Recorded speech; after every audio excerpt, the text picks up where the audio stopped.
All right, good to see everybody. 2 Kings chapter 15.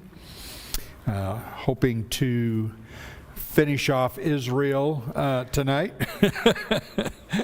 get them into captivity where they belong. So we'll look at these final kings of Israel. All right, let's begin our class with prayer. Father, thank you so much for the blessings that you've given us today. What a wonderful time that we always have in serving you and caring about your things. And thank you so much for including us in your work. Please bless us this evening as we unite together in love and care for you and for one another, and help us to know more about you. We pray in Jesus' name. Amen. All right.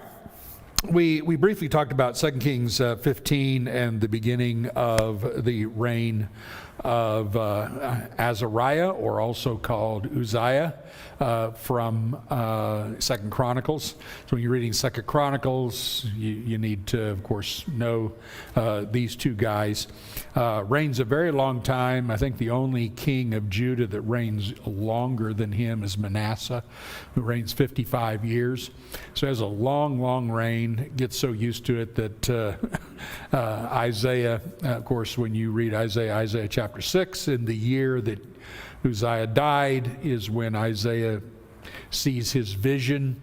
It's a beautiful chapter there in chapter 6 of Isaiah, and sets him up for preaching to the nation.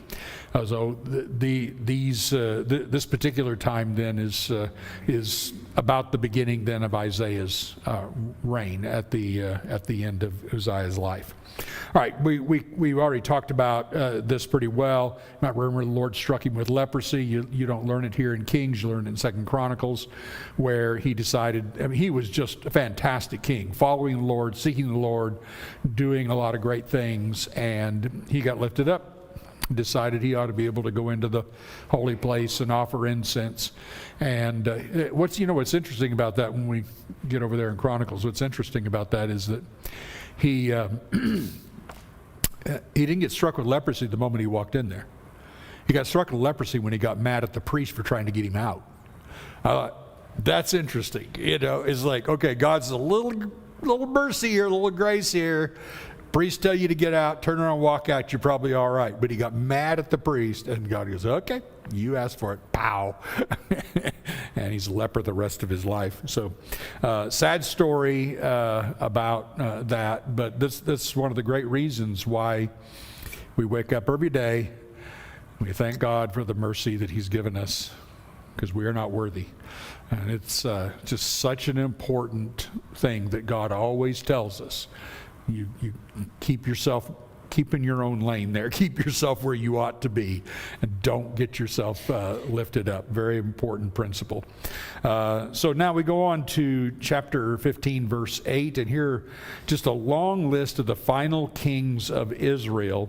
And before I hit into these, wait a minute, I've missed something here. Where did I do? All right, I got to find this. Excuse me. I got to find this. I thought I was going to start with something different here. Oh, wait a minute. I'm going to do that. I'm going to do that later. All right. I was unsure of that. Okay. Very good. All right. So we start with these kings. Here is Zechariah, first off, the last king of the house of Jehu. You see that in verse 8. In the 38th year of Azariah, or Uzziah, king of Judah, Zechariah, the son of Jeroboam, reigned over Israel and Samaria 6 months. He did what was evil in the sight of the Lord, as his fathers had done. He didn't depart from the sins of Jeroboam, son of Nebat, made Israel to sin. Then you have Shallum, the son of Jabesh, conspired against him, strikes him down, kills him. And then that's the end of Zechariah's reign. Verse 12, important verse. This was the promise of the Lord that he gave to Jehu, your son shall sit on the throne of Israel to the 4th generation. And so it came to pass. You wonder how long they might have reigned if Jehu hadn't kept the calf worship. If he had got rid of that, I imagine God would have went, all righty, we'll just set up a whole dynasty for you for a long, long time. But that's not the way that works. So Shallum kills him, murders Zechariah. He reigns a whole month. You would think the kings of Israel at this particular point would get in their thick heads that if you murder the next guy, you're just the next guy on the chopping block. Most likely, you're not going to make it either. So verse 13, Shallum, son of Jabesh, began to reign in the 39th year of Uzziah, king of Judah, reigned 1 month in Samaria. And then this guy Menahem, son of Gadai, came up from Tirzah and came to Samaria, and he struck down Shallum, the son of Jabesh, in Samaria, put him to death, and reigned in his place. And the rest of the deeds of Shallum, etc., and the conspiracy he made is all written in the Chronicles of the Kings of Israel.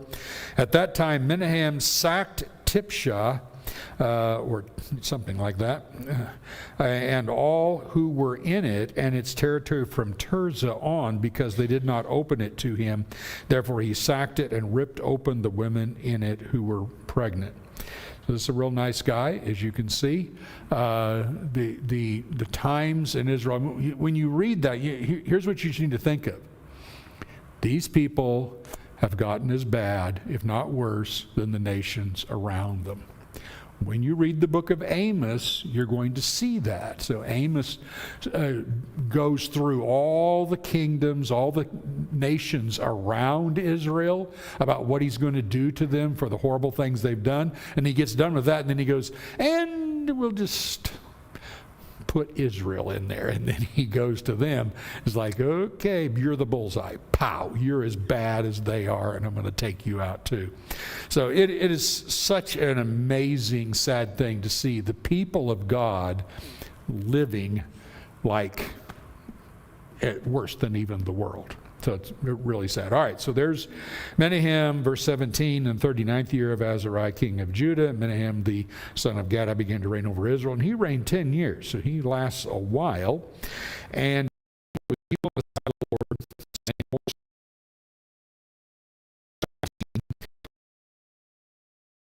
Assyria came against the land, and Menahem gave Pul 1,000 talents of silver, that he might help him to confirm his hold on the royal power. And shockingly enough, king of Assyria departed, as we see in verse 20. Menahem, now watch this, Menahem in verse 20 exacted the money from Israel, that is from all the wealthy men, 50 shekels of silver from every man, to give to the king of Assyria. So the king of Assyria turned back and did not stay there in the land. It's pretty rare that he didn't betray him, but it's not rare that you would have a government that says, let's tax the rich. And so that's exactly what he does, and gets away with it. So, by the way, Pul, king of Assyria. I'm going to give you some Assyrian kings tonight so that you're a little more acquainted with them. This is Tiglath-Pileser III. I'm going to get to that in just a second, and I'll show you this. But his name, he's called Pul as well during that time, and I'll give you the dates on Tiglath-Pileser III in just a second. But just to give you, he's key to this particular text here. All right, and then. Verse 21, same old thing. He does not get murdered, but he dies. And then Pekahiah, his son, verse 22, reigns in his place. Verse 23, in the 50th year of Azariah, king of Judah, Pekahiah, the son of Menahem, began to reign over Israel in Samaria, and he reigned 2 years. So he didn't get too far. And he did what was evil in the sight of the Lord. He did not turn from the sins of Jeroboam. Verse 25, and Pekah, the son of Remaliah, his captain, conspired against him with 50 men of the people of Gilead, and struck him down in Samaria, in the citadel of the king's house, with Argob and Ariah. He put him to death and reigned in his place. The rest of the deeds of Pekahiah, etc., are written in the kings of Israel. Now this Pekah, son of Remaliah, you're going to see him in Isaiah. So if you remember, what chapter of Isaiah foretells the virgin birth of Jesus? Pardon? No. That does foretell Jesus, but not the virgin birth of Jesus. Pardon? 10? Not quite. 9, 8, 7. Oh, yeah, good. Isaiah chapter 7, Isaiah 7:14. That is where the virgin birth is foretold and quoted in Matthew. Now, the reason I bring that up is because the story there begins with, and we're going to see this more in our text in a second, story begins with the fact that Ahaz, we're going to get to Ahaz in just a second, very wicked king of the south, very, very, very, very wicked king of the south. When I was reading more and studying about him today, I wanted to grab him and punch him. He's a very, very, very bad man. But anyway, King Ahaz is king at the time, and Pekah, the son of Remaliah, has joined forces with Syria, the king of Syria, and they want to come and wipe out Judah and take them over and get rid of the king, King Ahaz, because King Ahaz won't join them in a battle against Assyria. So they're trying to have this conspiracy and come and attack Judah. And Ahaz is all nervous about it, and he's all this. He's trying to do what he can, and God sends Isaiah to him and says, it's a typical thing, right? Calm down. Everything's fine. I'm not going to let them conquer you if you will trust me. So ask me a sign. I don't care how big it is, how wide it is, how great it is. Ask me a sign and I'll do it to prove to you that I'm going to be on your side. And Ahaz's answer is? Nah, it's okay. Says, I wouldn't test the Lord by asking for a sign. Slap him.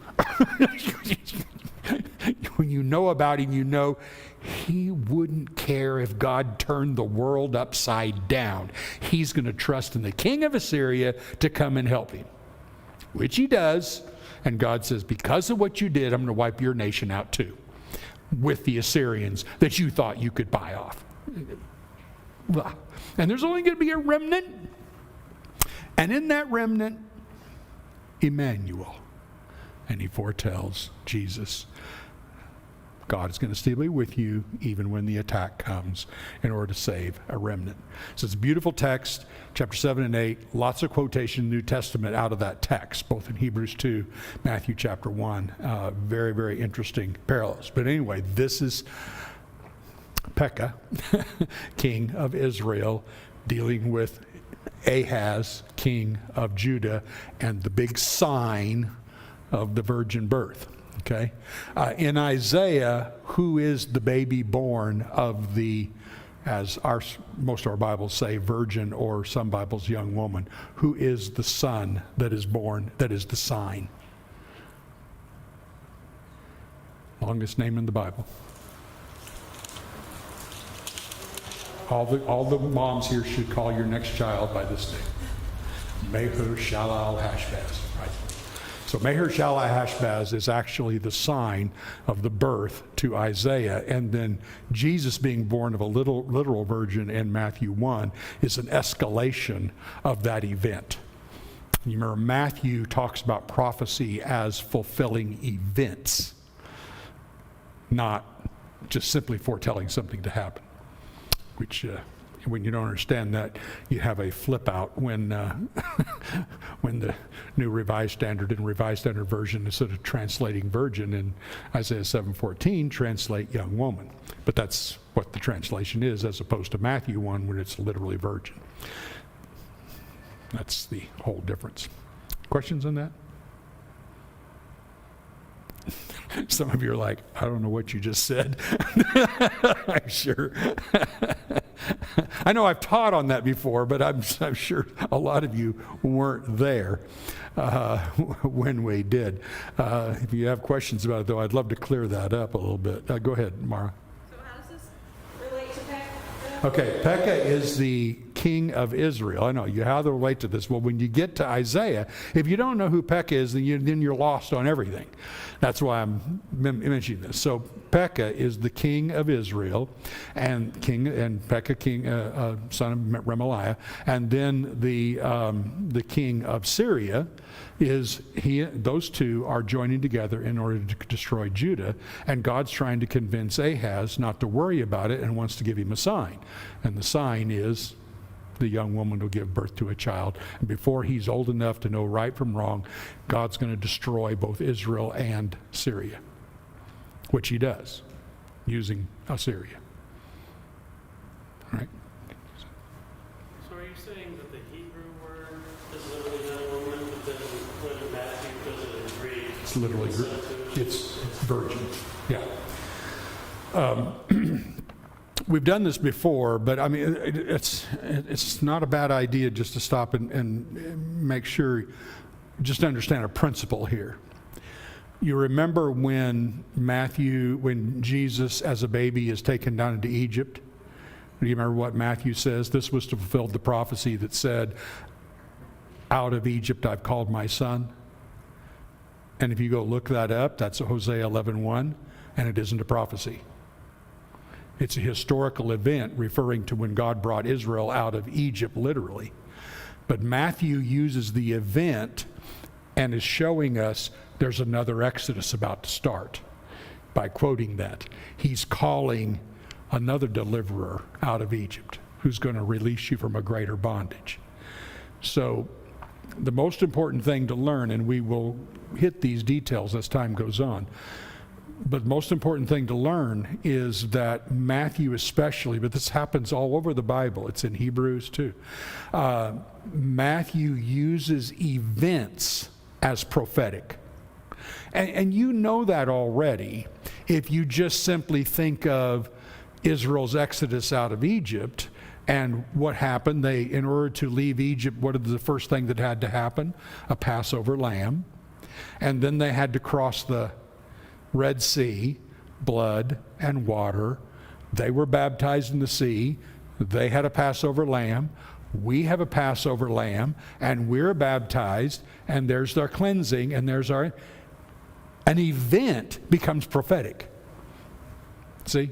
When in the same passage in Matthew 2, you have all the babies of Rachel weeping for her children, all the babies of Bethlehem. And he says that was fulfill the prophecy, Rachel weeping for her children, she wouldn't be comforted for they're gone. And you go, oh, there must be a prophecy. There's not a prophecy. That's from Jeremiah 31:15.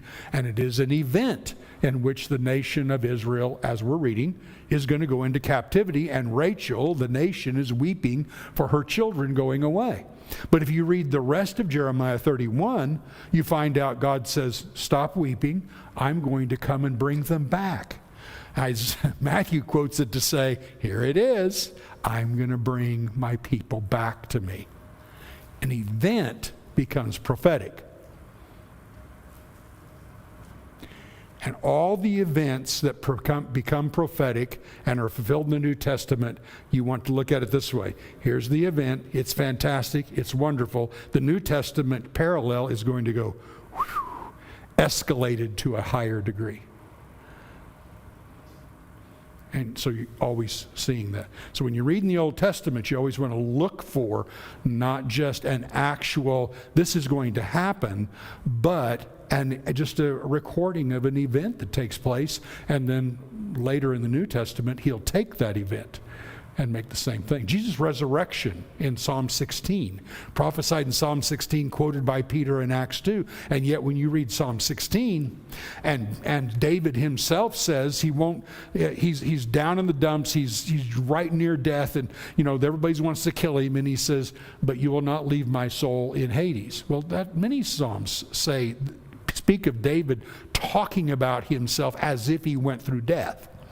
Psalm 23, yea, though I walk through the valley of the shadow of death, you are with me. But see, in the New Testament, it's escalated to, well, Jesus literally is raised from the dead, not just figuratively brought back from the dead in Psalm 16. Goes on and on. This happens all the time. So I'm alerting you to looking for it.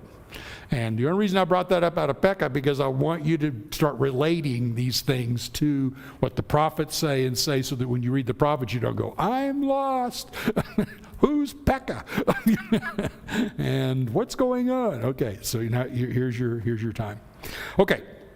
So we've got Menahem and what he does, and then Pekahiah and the 2 years he reigns, and then Pekah, he reigns 20 years, and he's murdered Pekahiah, and then here we have Tiglath-Pileser, king of Assyria, invading the land, but he is able then to avoid this. So look then in verse 25. Pekah, the son of Remaliah, his captain, conspired against him with 50 men, as we have read, and then the people of Gilead struck him down, and so he dies.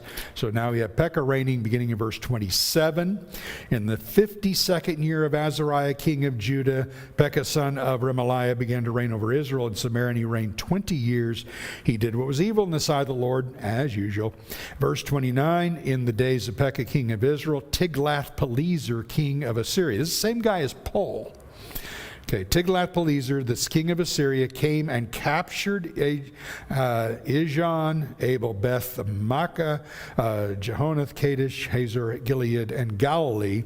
So all this northern kingdom part, and northern part of the northern kingdom, and all the land of Naphtali, and he carried the people captive to Assyria. You notice what God's doing? It's like ringing a bell. You better straighten up. I'm just taking part of you away right now. This is just a taste of what I'm about to do to you. So he gives that alert. So Tiglath, king of Assyria, he reigns from 747 to 727. So there's a little time frame that we're looking at here. If you're thinking, connect that to prophets. If you're thinking about like the prophet Hosea and Amos, who prophesied about the same time, they're around 760 to 750. So that, as we have mentioned before, that period of time is the big prosperity era of the northern kingdom. But now you're getting down where Tiglath-Pileser is reigning in Assyria from 747 to 727. So you're getting closer and closer to their demise. Kings are getting murdered. All this is happening. So if you can feel that, it's really better. So you can just feel this downward fall of the nation. Okay? So he carries them all off. And then the final king then of the northern kingdom is Hoshea. Verse 30, then Hoshea the son of Elah made a conspiracy against Pekah the son of Remaliah, and struck him down and put him to death, and reigned in his place in the 20th year of Jotham son of Uzziah. Now the rest of the acts of Pekah and all that he did, they're written in the book of the Chronicles of Kings of Israel. All right, so there is that. We're going to see the rest of Hoshea here. He reigns 9 years, but we'll see that in chapter 17 in just a second. So in the meantime, so we had all these years that go by, and how many different kings, but in 1, 2, 3, 4, 5, 6 kings here, but in the meantime we have the reign of Jotham son of Uzziah, and then the reign of Ahaz. And so first off, here is Jotham. Very simple thing about Jotham. He reigned 16 years. Not much to be said about him. He does, as you can see in verse 34, he did what was right in the eyes of the Lord according to all that his father Uzziah had done. And then you see the words, nevertheless. He didn't tear down the high places. I have a hard time understanding, and I've heard people say this, but I have a hard time understanding how anybody can suggest that God wasn't concerned, about the high places not being torn down. He says it every time.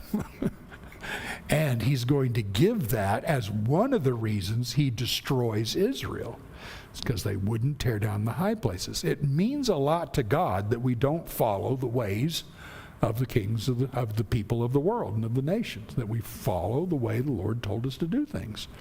And people laugh at us because we're strict in how we worship. Okay, well, let them laugh. we're not going to change the way God wants us to do things. So there's Jotham, good guy. And then here's the other guy, Rezin. He's the king of Syria, and we notice him there in verse 37. In those days the Lord began to send Rezin, king of Assyria, and Pekah, the son of Remaliah, against Judah. Now, does that remind you what I just told you from Isaiah? Right. So these two kings joined together in what Isaiah calls a conspiracy to go against Israel. But God has assured Ahaz that if he'll follow him, they won't have success. But of course, Ahaz doesn't.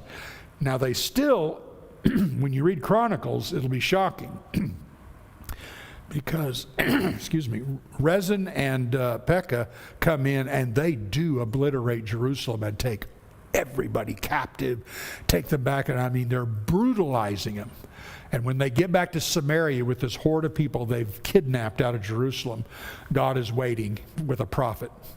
And the prophet says, if you don't be nice to them and send them back, I am going to smoke you off the face of the earth. These are your brethren, and the only reason I let you do that is give them a warning. Now, give them nice clothes, give them food, take care of them, and take them back gently, and give them all kinds of donkeys so they can go back in style. Otherwise, you're dead meat. And fortunately, for them, the people of Samaria go, okay, you all go back. So you just see God functioning in this in really an amazing way, and doing what he said he would do, but at the same time using these two kings to get Ahaz to try to wake up. But Ahaz won't. He's going to rely on Assyria, and that's all there is to it. All right, so then the reign of Ahaz, son of Jotham, as I mentioned to you, just a horrible, horrible man here, giving us a pretty full chapter on him. Notice at beginning of verse 2, Ahaz was 20 years old and began to reign. He reigned 16 years in Jerusalem. He did not do what was right in the eyes of the Lord his God, as his father David had done. But he walked in the way of the kings of Israel. He even burned his son as an offering according to the despicable practices of the nations whom the Lord drove out from before the people of Israel. And he sacrificed and made offerings on the high places and on the hills and under every green tree. Chronicles, I've got here, he walked in the ways of the kings of Israel. King says he burned his son. Chronicles says he burned his sons. That is unimaginable, isn't it? Just unimaginable. How would you take one of your own children and do that? So this is the nature of idolatry. They were murdering their fathers, so it didn't take much for the fathers to murder their fathers. I guess that's true. They're murdering their fathers. That's a great point. I hadn't thought of that. Yeah, they're murdering their fathers. It doesn't take much to murder their sons. Yeah, he's just protecting his own reign, because if the sons rise up against Yeah. him, they're killed. So. Yeah, it's like getting two for the price of one here. Not only do I get to offer this to these gods, Molech and etc., and there were many of the gods that had child sacrifice, but this was so despicable to God. It is, by the way, the primary reason, one of the primary reasons that God also took Judah into captivity is because of this murder of their own children. It's just awful. And the United States of America has murdered at this particular point over 60 million unborn children. Just gives you the creeps. And we expect we're not going to be judged for that. Not a fun thing to think about. So anyway, now we have this Rezin and Pekah war, verse 5. Then Rezin, king of Syria, Pekah the son of Remaliah, king of Israel, came up to wage war on Jerusalem, and they besieged Ahaz, but could not conquer him, just as God said would happen. And at that time, Rezin, king of Syria, recovered Elath for Syria, and drove the men of Judah from Elath. And the Edomites came to Elath, where they dwell to this day. So Ahaz sent messengers to Tiglath-Pileser, here we go, what God told him not to do, king of Assyria, saying, I am your servant, your son, come up and rescue me from the hand of the king of Syria, and from the hand of the king of Israel, who are attacking me. Now what's absolutely crazy amazing about that verse is God is sitting there with Isaiah telling him, you don't have to do that. He says, I choose Assyria over you, God. This is the horrifying evil of this man, and he deserves everything God's going to give him. It's just God gave him so much chance. It's absolutely amazing. Verse 8. Ahaz also took the silver and gold and was found in the house of the Lord and the treasures of the king's house, sent the present to the king of Assyria, and the king of Assyria listened to him. And the king of Assyria marched up against Damascus and took it, and carrying its people captive to Kir, and he killed Rezin. This was all by God's plan, this part. And when King Ahaz went to Damascus to meet Tiglath-Pileser, the king of Assyria, he saw the altar that was at Damascus, and the king of Ahaz sent to Uriah the priest a model of the altar and its pattern, exact in all its details. And of course, Uriah the priest, being the wonderful, fantastic priest that he is, does exactly what the king asked him to do and builds a model of this altar that he sees in Damascus. And so you see that in verse 11. He builds it, all of this. He's got it all made before King Ahaz arrived from Damascus. Verse 12, and when the king came from Damascus, the king viewed the altar. Then the king drew near to the altar and went up on it. He burned his burnt offering, his grain offering, and poured his drink offering, and threw the blood of his peace offerings on the altar. And the bronze altar that was before the Lord, he removed from the house, front of the house, from the place between his altar and the house of the Lord, and put it in the north side of the altar. So now he just rearranges furniture, gets rid of God's things, moves them aside, and puts Damascus and all this altar stuff together.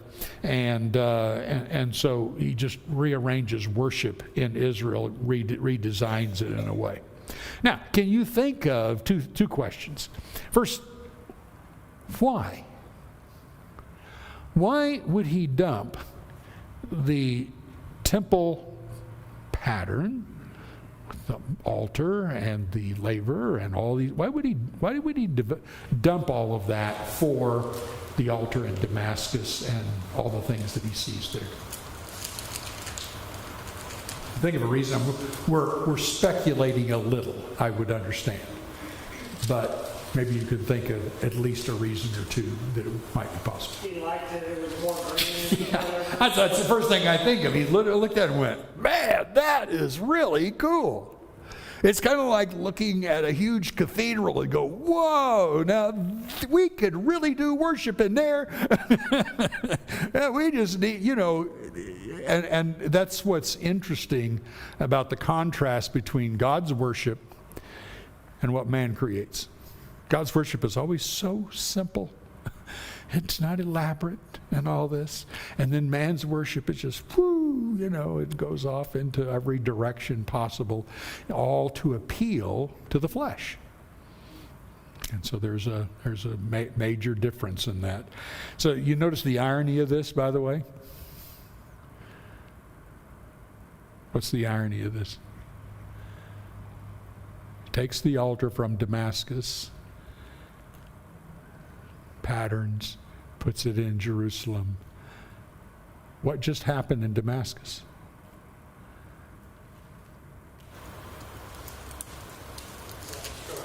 Assyria just conquered Damascus. Therefore, in the picture, the Damascus god just got whooped by the Assyrian god, and he's going to take the Damascus altar and replace God with an altar that just got whooped by the Assyrians, who he's concerned about. In other words, his IQ he wears around his belt. I mean, this is crazy. How can you? No, because he's doing whatever he feels like doing. He doesn't think. He doesn't care. He's totally amoral. I have to imagine at this point there is just an ignorance of the law too. Oh, like yeah. Josiah Absolutely. the law later on. Like, you might not think that this is a. So what? You might not think that this is going against God. Right. Yeah. Whatever. Of course, God through Isaiah is in his ear right now. And that's the only thing telling him not to do these things. And he's like, I don't care. I'm going to do it anyway. So I have a new appreciation for the horribleness of Ahaz. after reading both Chronicles and this, he is just beyond help. Just terrible. So anyway, it goes on. Verse 17 tells us he cuts off the frames of the stands, removed the basin from them. He took down the sea from off the bronze oxen that were under it and put on a stone pedestal. And then 18, he covered the covered way for the Sabbath that had been built inside of the house. The outer entrance of the king, he caused it to go around the house of the Lord, because the king of Assyria, I don't know what, nobody really knows like that means. Trying to please the king of Assyria, who knows? But anyway, that's Ahaz's reign, and he is just 16 years of horribleness. And verse 20 then, Ahaz slept with his fathers and was buried with his fathers in the city of David, and Hezekiah his son reigned in his place. And you go, oh, Hezekiah. Yeah, how nice. A son looked at what his father did and said, that is horrible. We're not going to do that. And that's why people would refer to him as good King Hezekiah. Okay, so here's our, by the way, summary here. When the pressure's on, where do we turn? Pressure's on Ahaz, where's he turn? Not to God, to Assyria. We have an easy time making decisions when there's no pressure. Put the pressure on, panic sets in. What are we going to do? Where am I putting my trust? Am I going to panic, throw God out the window, and try to somehow solve this in a way that isn't pleasing to God, but it sounds reasonable to do? Something we have to really be aware of and be careful of. Titus 2:11 through 14, the grace of God teaches us that denying ungodliness and worldly lust, we should live soberly, righteously, and godly in this present life. So the grace of God should move us and motivate us to do the right thing through all of that. Okay, fall of the king of the Israel nation. Before we hit it, I just wanted to spot you here, these Assyrian kings, so you have a little idea of what's going on outside of Israel. We've mentioned Tiglath-Pileser here. He's named after some others before him. 747 to 727. Following him is Shalmaneser. 727 to 722. Now you might recognize 722 is when the invasion, the invasion starts in 725 and is completed in 722 of Israel and Samaria. But he gets killed in the siege of Samaria. And then Sargon comes along and finishes Samaria off. So Sargon, 722 to 705, and he's the king that actually takes credit then for demolishing Samaria and taking all the people of Israel away captive. So as we'll see at the end of chapter 17, all of them are taken away. And then the final king that's important of Assyria right now is Sennacherib. And you probably recognize him because he's the guy, 705 to 681, he's the guy in around 701 comes in to attack Hezekiah and has Jerusalem surrounded. And you'll remember that he's defeated by an angel of the Lord, and 185,000 of his soldiers are dead the next morning. Another scene in which God is trying to plead with Hezekiah not to try to pay them off. And Hezekiah does it anyway. He sends all the gold of the temple and silver and even the gold and temple of his own house, sends it to Assyria, and Syria goes, thank you, as we mentioned last week, thank you very much, I'm going to kill you anyway. And God the whole time's doing this, and finally at the very, very last minute, the last night, Hezekiah trusts in God, and God goes, thank you. Now go to sleep, and I'm going to kill them. And that's the way it happens. So there's your kings there to give you a little idea. That helped me see what's going on in Assyria as all this is taking place. All right, and then 17:1 through 6, you can see Samaria falls after this siege. What happens is Hoshea in verse 4, the king of Assyria found treachery in Hoshea, for he had sent messengers to So, king of Egypt, and offered no tribute to the king of Assyria, as he had done year by year. Therefore the king of Assyria shut him up and bound him in prison. So king of Assyria finds out that he's sneaking down to Egypt and trying to pay off the Egyptians to protect him, so he doesn't have to serve the king of Assyria anymore.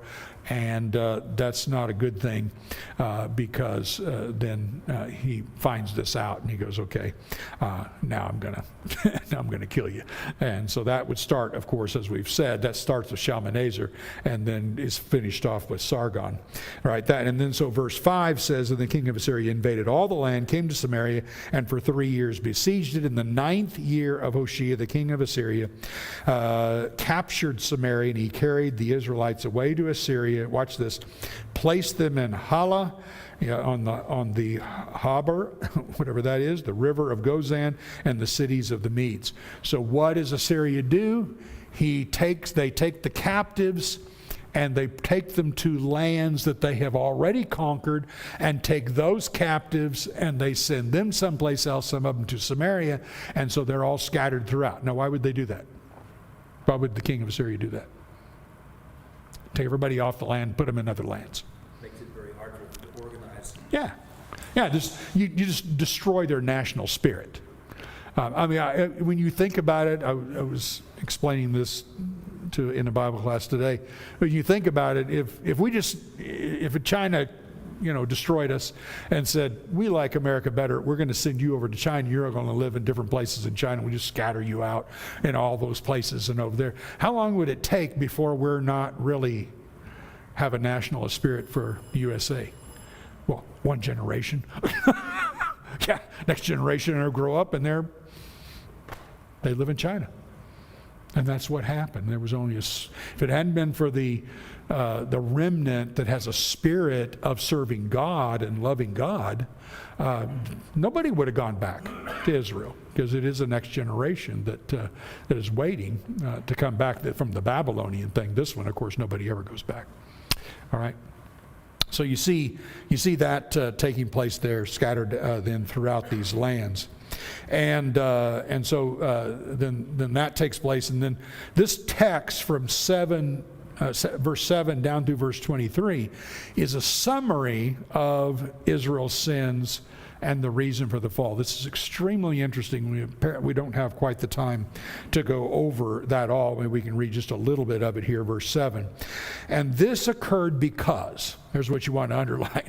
This occurred because the people of Israel had sinned against the Lord their God, who had brought them out of the land of Egypt from under the hand of Pharaoh, king of Egypt, and feared other gods, and walked in the customs, I've underlined a number of these little things here, customs of the nations whom the Lord drove out, and the customs of the kings of Israel. Verse 9, and the people of Israel did secretly against the Lord their God things that were not right. They built for themselves high places in all their towns, and from watchtower to fortified city. There is the high places sin that he's going to conquer them for. And verse 11, then they made offerings on all the high places, and the Lord carried the way before them, and they did wicked things, into verse 11, provoking the Lord to anger. Verse 12, and they served idols, which the Lord said, you should not do this. Verse 13, yet the Lord warned Israel and Judah by every prophet and every seer, turn from your evil ways and keep my commandments and my statutes in accordance with the law that I command your fathers, etc. Verse 14, but they would not listen, but were stubborn as their fathers had been, who did not believe in the Lord their God. So we'll finish the rest of that next week, but you just see this, you want to just emphasize that throughout that text, how God did, it's almost like God's explaining himself. I did everything I could to save them, and they wouldn't do it. It's really, really fantastic lesson. Thanks. You guys are great. Appreciate it.